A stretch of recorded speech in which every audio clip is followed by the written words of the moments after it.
Welcome to Lesson 11 of Learning HTML with Coduo. We've talked about a lot of tags that let you show things to users. But what if you want to receive some information from a user, like in a form?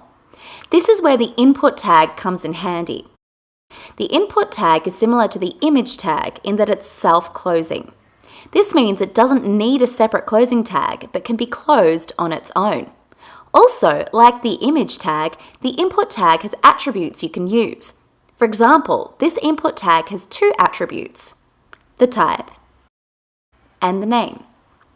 The type attribute lets us tell the browser what is to be entered into that input.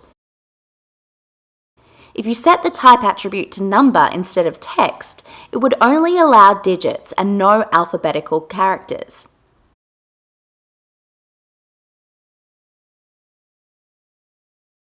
The name attribute just lets you name the input so you can search for it later. This is mainly used in JavaScript and CSS, so don't worry about its purpose too much right now.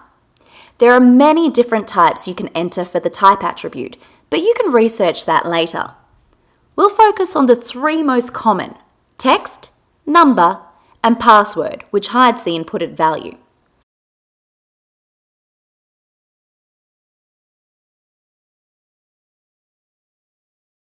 Good luck on your objectives.